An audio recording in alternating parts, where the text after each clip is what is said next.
Hello everyone, this is Ibrahim and we're still doing the Learn Flutter videos.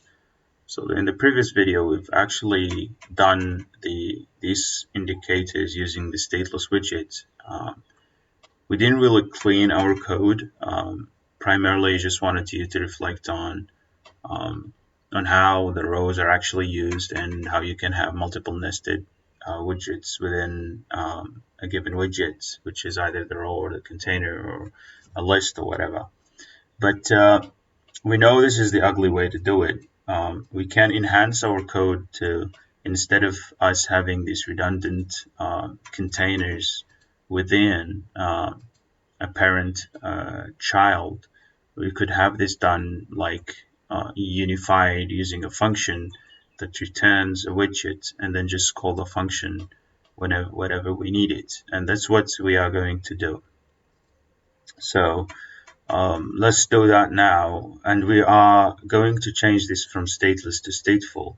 Though, if we can still like clean our code and have a global function that returns a widget element, this circular element, whenever we need it, without changing this to stateful widget. But the end goal is that we want to have some sort of animation and stuff like that. That's really give us that feel of sliding. Anyways, so let's start with cleaning our code. So all of these redundant containers should be removed. But first, let's create a function that returns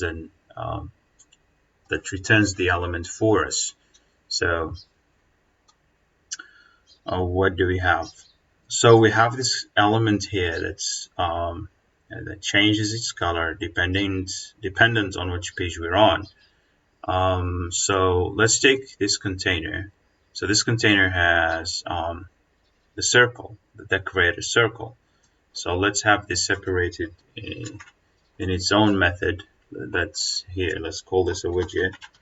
Now this function returns a widget type of element. So this returns a widget. Let's call this indicator element, and shouldn't take anything, and then the body of the function. Now this should return the container that we've had. Semicolon, reformat, and there we have it. So this, because we're using the theme, we still need the build context pass through. So the build context pass through. So what this does, so instead of us duplicating the container everywhere, the circle in all our pages, we created an indicator element that just simply returns this container, this circle. Now let's remove all of the containers, all the circles from within the page builder. Let's have it on the outside. So let me remove that now. So we have this page view, we have the container image, and then the container that hosts these circles. So this container should be removed or brought outside. So there is. So I'm going to, okay, so that's the first container, and then we should remove, so I've copied that container, just paste it somewhere else on the outside. So we have the flat button. So we're still, this is expanded, this is the page, this is the end of the page view, the end of the expanded function, widget, and then we will just have it done right here. And then reformat this, and then we should have this. If we try to save, yeah, well, I will explain what this is. Basically, this is, so the container we've created goes beyond the set size of the screen, so we just have to fix that later, but just ignore this for now. We will face this more in the future, and I'll prefer to leave this because, especially when we're building lists, we will be facing similar errors. We'll just keep this for later. Anyways, so let's remove, so each of the pages now has, so let's remove this redundant container that has the So this is the second image. This is a container that has these circles, the indicators that we've created. This is the manual stuff. Let's remove all of this stuff. Okay, so we've removed, this is for the second image, this is the third image, and we still have the same error for the third image. And we could just remove the container from the third. So this is the container of the third image. And we have the image here, and this is the container of the circles that we've created. So you just delete all of it. And if we try to save, we wouldn't have a problem. Nice. So we have the function now, and we just need to animate. Again, this we didn't really call the indicator element just yet. We're still using the manual approach here, where we have this container of row. And okay, so let's remove all of these elements from our implementation. So we just delete all of these three, and then we could call element. We've named it indicator element, and then we pass in the context. Okay, so if we try to save, so we just get a single element, but we want to have 3 elements, not only a single one, but more like 3. So one way to do this is that we could simply use the for loop. But we'll have to make a change to the application. So for loop, an integer. So you already know how to do a for loop. It's a common thing across different programming languages. So you start with the index and then basically the limit. So I is less than, in this case we have 3 elements, so we really don't need a dynamic length indicator. So and then I++. And the body of this is this one. If we try to save, see what happens. Isn't this nice? So we got 3 elements, and so this is inside of the for loop, and we got 3 elements. See, this is what we wanted. Now, the other step we need is we just want one of the elements to be highlighted. So how do we achieve that? Well, simply put, is that we can. So one way we can do this is that we change this for loop. So we change this function indicator element. We make a changes to this one to return the widgets based on the index of the page passed. So basically what I'm saying, this indicator element should have an index passed to it, and it would check. So if the index is 1, highlight the first element. If the index page is 2, indicate, if it's 0, then highlight the first. If it's 1, highlight the second. If it's 3, highlight the third circle.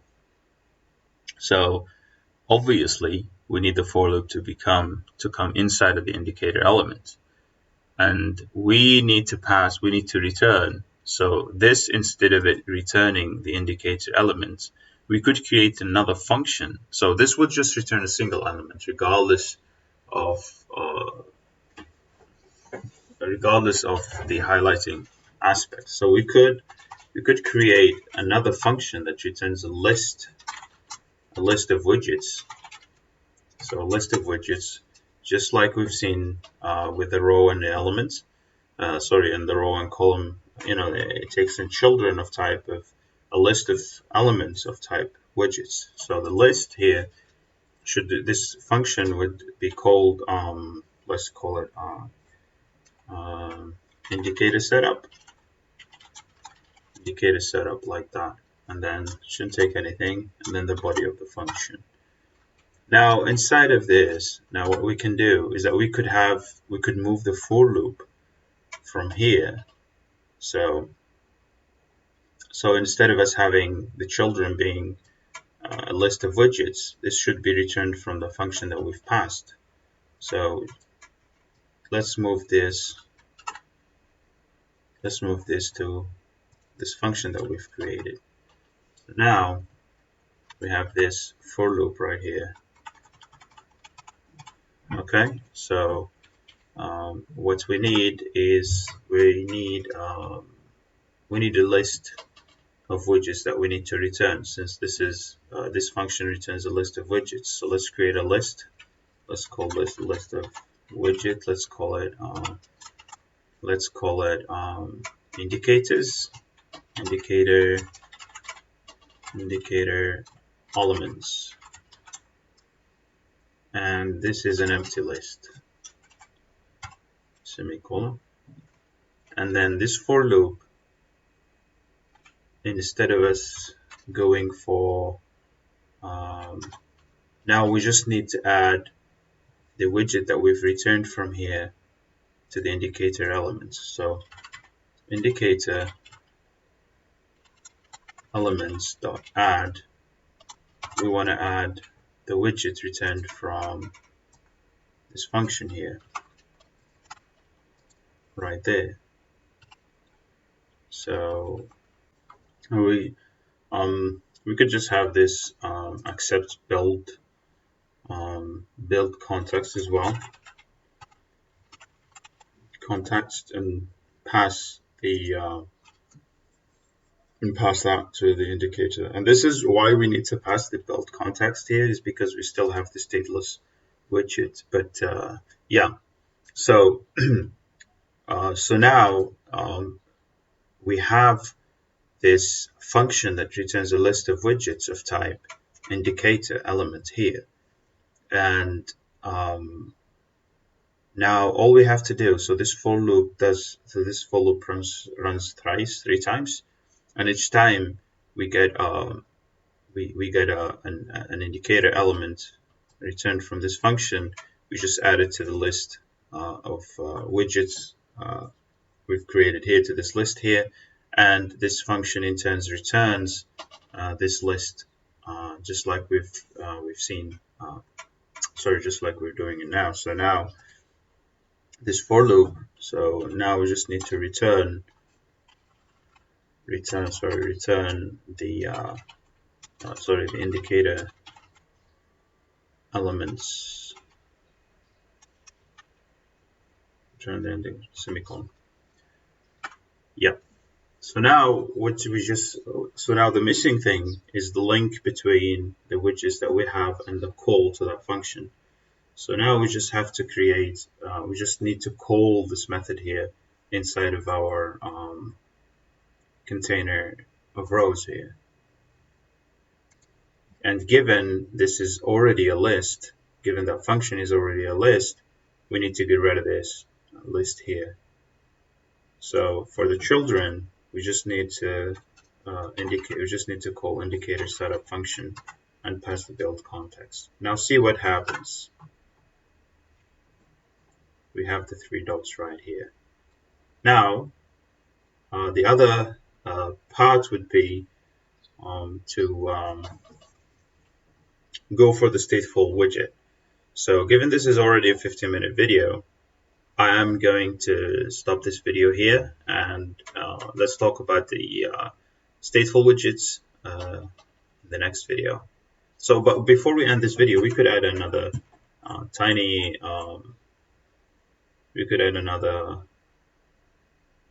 interesting bit. We could add like integer and page number.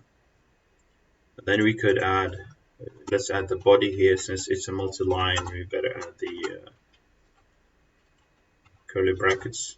Now let's add if page number equals I, then what we wanted to do is we wanted to pass, we want to call